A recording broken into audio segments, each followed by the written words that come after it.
Emang cocot anaknya karo cocot bapaknya itu nggak jauh, sama aja.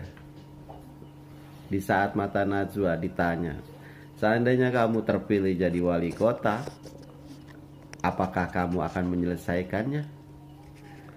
Ini pendukung Anies Jawab Baswedan, saudara. Gibran, ya nanti dulu toh. Ini pilkada saja belum dimulai. Seandainya saya terpilih, ya saya harus menyelesaikannya selama 5 tahun. Aduh Tong, cocot lu sama bapak lu Tong, Tong. Pendukung Anies Nggak bisa Baswedan ini. dipercaya apalagi lu jadi wakil presiden Tong. Ganjar Tong. diserang, Bapak lu aja kejem sama Pak Prabowo rakyat juga Tong, Tong. diserang. Suka ngibulin rakyat Tong, Tong. Apalagi lu sifatnya juga sama kayaknya Tong, kejem sama tukang tipu Tong, Tong. Aduh.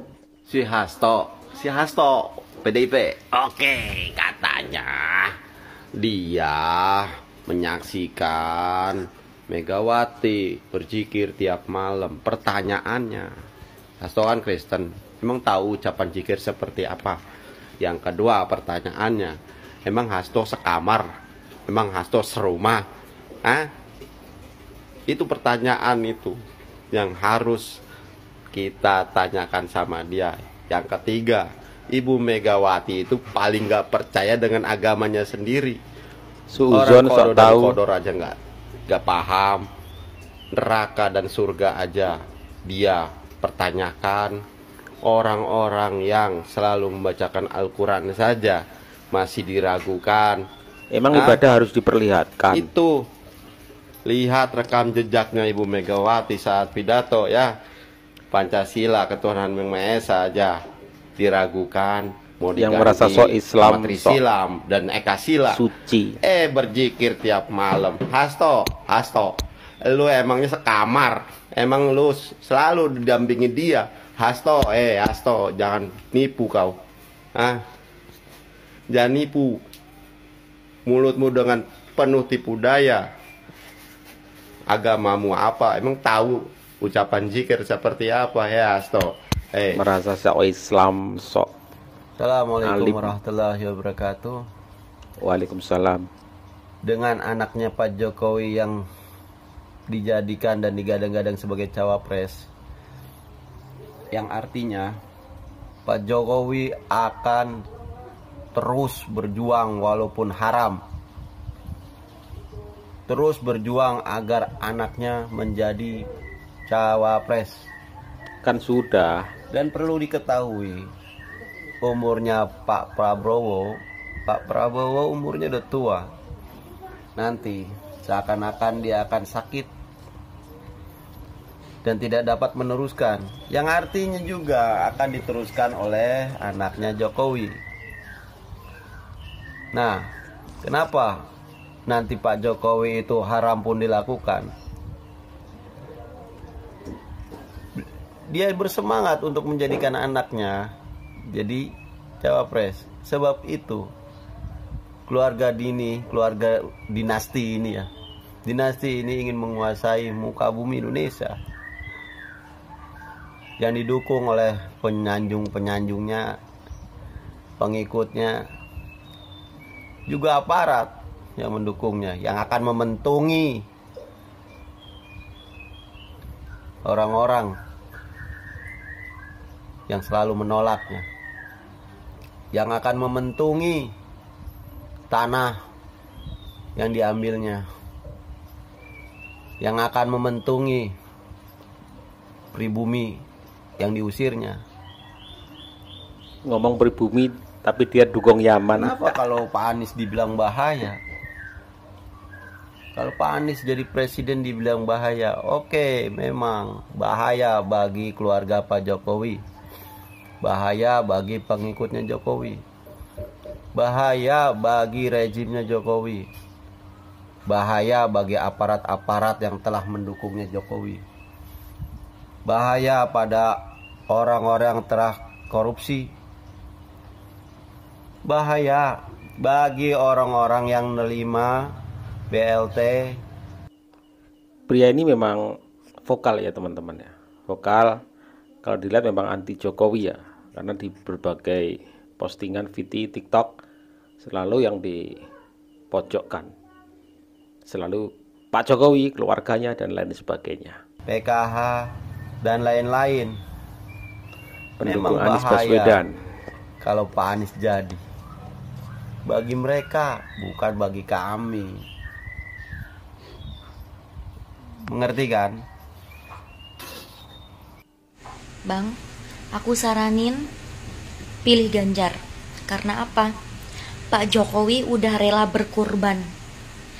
Beliau rela berkorban, anaknya disuruh bareng mepet Prabowo. Soalnya apa? Pak Jokowi tahu di belakang Prabowo itu kelompok radikal, masih ada kelompok radikal yang belum muncul, dan itu sangat bahaya. Makanya Pak Jokowi rela dihujat se-Indonesia, dan juga Mas Gibran juga rela dihujat. Karena apa? Pak Jokowi dan Mas Gibran ini melindungi negara ini biar tetap kondusif gitu. Padahal yang tahu ya, yang orang-orang tahu ini pasti pasti mendukung Ganjar. Iya, karena apa? Pak Jokowi juga mendukung Ganjar sebenarnya. Gitu, Bang. Oke? Udah MK dituntut 70 miliar, yang nuntut fraksi PDIP juga. Kan gue Kita jadi berjadi. bingung ya. Sebenarnya ini negara gue kenapa sih? Gitu. Bukannya orang bebas aja ya, mau nyalonin, mau jadi wakil presiden kek, mau jadi presiden, bebas aja. Yang penting ada isi otaknya. Kenapa sih pada pusing banget? Udah lagi Palestina, Israel, sekarang PDIP. Bisa gak sih PDIP anteng-anteng aja gitu? Kagak usah pada bikin puyeng. Udah, biarin aja. Sebel. Gue jadi ikut-ikutan sebel. Udah gak sepada puyengin dinasti-dinasti. Semua juga pada dinasti. Yang pada apa namanya berkuasa di Indonesia tuh dinasti semua. Dinasti, kagak ada yang gak dinasti. Cek aja sendiri netizen. Lagian yang milih capres sama cawapres menang atau enggaknya kan rakyat. Kecuali kalian waktu kampanye bagi-bagi duit. Tapi tetap aja sekarang masyarakat Indonesia pinter. Mau lu bagi duit banyak juga, kalau apa hati nuraninya milih, misal ya contoh Pak Prabowo, ya pasti Pak Prabowo. Mau lu kasih berapa juga tuh orang-orang lagi kampanye, tetap aja yang diambil duitnya doang. Yang dipilih mah tetap sesuai hati nurani. Udah jangan pada ribut. Coba sekali-sekali ya pemilihan capres cawapres itu tuh tenang. Jangan pada takut kalau emang si Gibran itu anak muda, ya udah libas nanti pas lagi apa itu debat capres cawapres. Selesai. Tak kelihatan isi otaknya masing-masing itu. Harus damai ya, harus damai ya. Jongos partai. Oke, aku senangkep mas kalimatnya sampean gitu. Pilih Prabowo karena dia nggak bisa disetir, karena dia yang punya partai. Beda kalau kader itu pasti disetir sama partainya. Di kalimatmu ini tertuju pada PDI Perjuangan, Bu Mega. Oke. Aku nyoba ikut alur kalimatnya sampean ya mas. Sampean narai ke sana coba tak ikutin ya. Oke, kita ngobrol sekarang mas ya. Jokowi, nah dulu kalimatnya sampean iki. Jokowi otomatis disetir Bu Mega. Ya kan? Soalnya Pak Jokowi adalah kader PDIP.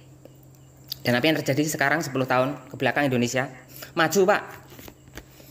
Munafik sampean kalau menafikan itu. Bandingkan 10 tahun yang lalu ke belakang, zaman SBY. Jangan lupa SBY Demokrat, dia ketua umum, nggak ada yang nyetir Pak SBY. Hancur Pak. Pembangunan minim, stagnan. Bandingkan dengan Jokowi sekarang. Pembangunan di mana-mana, jembatan, jalan tol, kereta cepat, bendungan, bandara. Capek sampai ngomongnya, saking banyaknya. Berprestasi Pak. Maksudnya apa? Disetir nggak apa-apa, asal satu misi, satu konsep dengan konstitusi, tegak lurus sama Pancasila, sama undang-undang, sama ideologinya, sama, asalkan sama. Gak apa-apa, sah-sah saja, asal demi kebaikan bangsa. Dan itu terbukti sekarang 10 tahun ini. Bandingan yang ketua umum yang dulu, sama-sama. Bukan saya nyerang Pak SBY ya, enggak. Ini ngikuti kata sampean. Saya terus ambil bukti dong, ambil data dong. semua juga tahu ya kan kalau kalimatnya seperti itu. Kedua, kalau ngelihat kalimatnya sampai niki, arahnya itu Pak Prabowo itu tegas, nggak bisa disetir karena dia ketua umum partai, bisa membuat partai yang besar. Sampai lupa PDI Perjuangan itu yang bikin siapa? Bu Mega. Sekarang nomor berapa? Nomor 1 bos, se-Indonesia loh, nasional.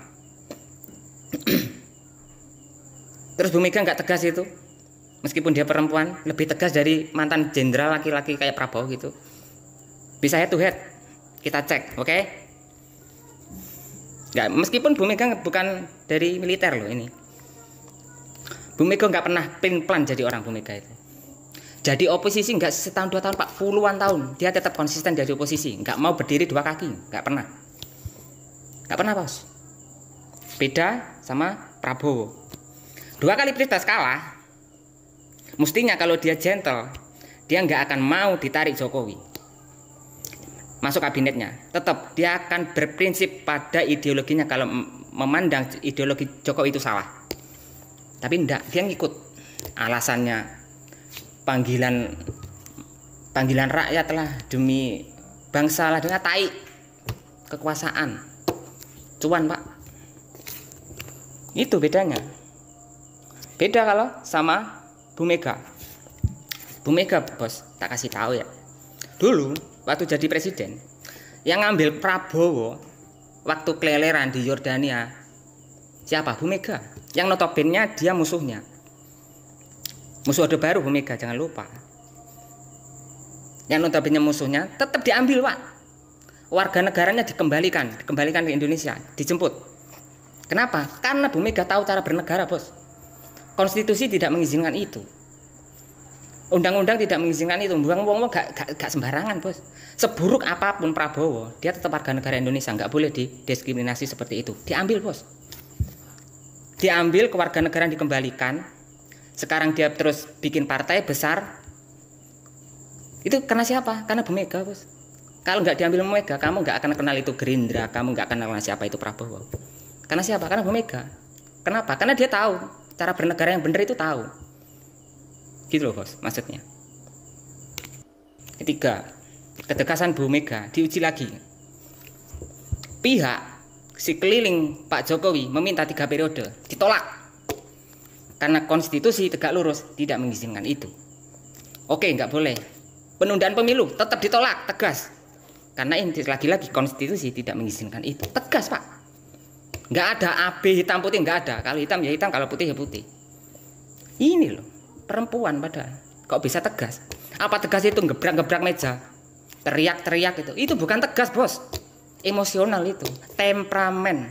Bahaya Pak kalau orang kayak begitu, nggak ada yang nyetir, bahaya Pak. Semaunya sendiri. Jangankan nyetir, negur saja nggak ada yang berani bos. Mau dipimpin kayak gitu, saya ndak mau, saya takut. Ini maaf ya, ini agak emosi saya. Ini soalnya kalimatmu ini jongos loh. Mbok ya sing biasa-biasa wae gitu loh. Oke lanjut, keempat.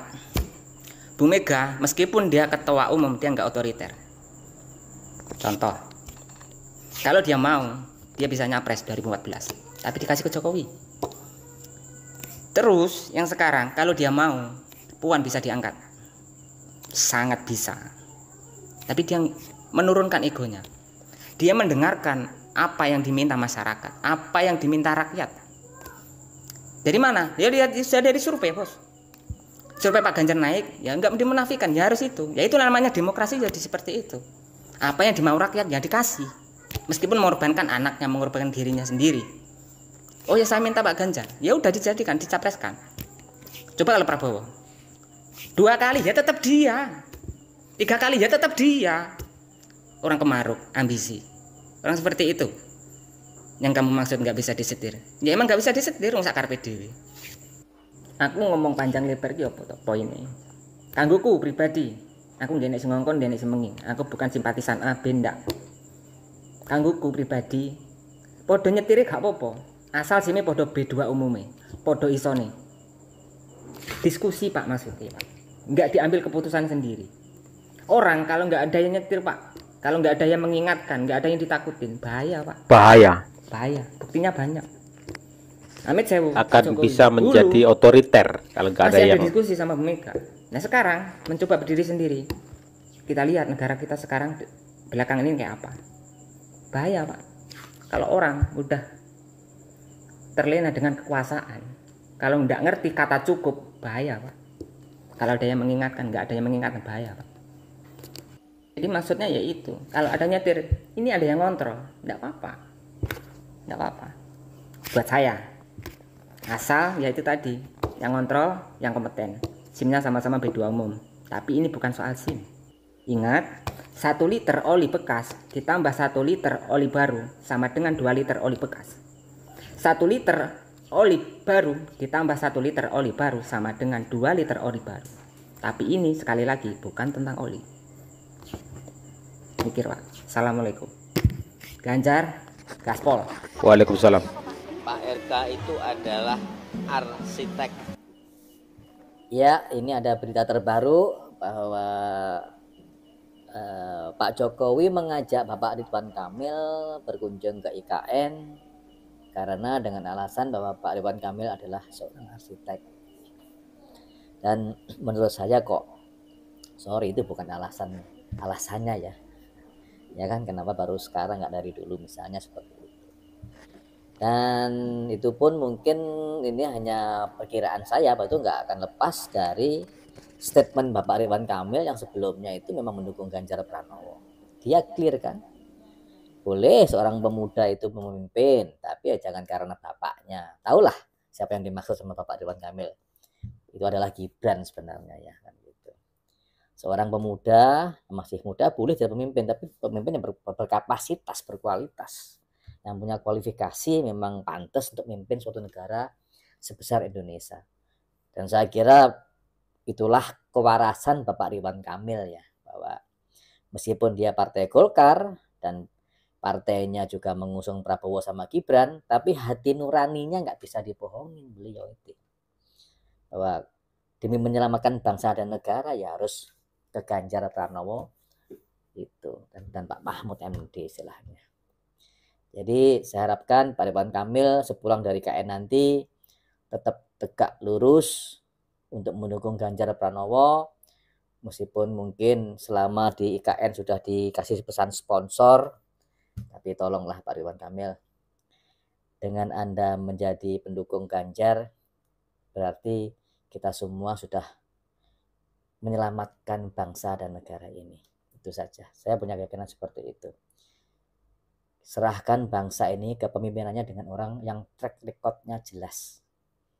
10 tahun jadi gubernur, pernah jadi anggota DPR, lengkap, apalagi dengan Pak Mahfud MD. Semua orang tahu kapasitas beliau.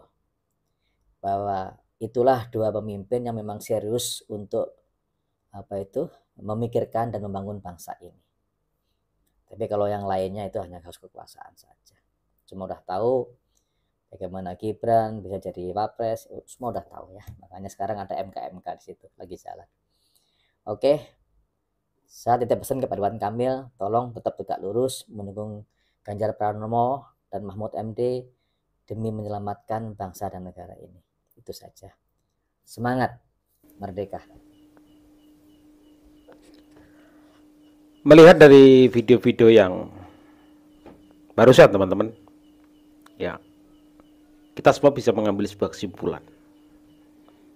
Dengan hati nurani yang bagus, dengan akal yang waras, tentukan Presiden 2024.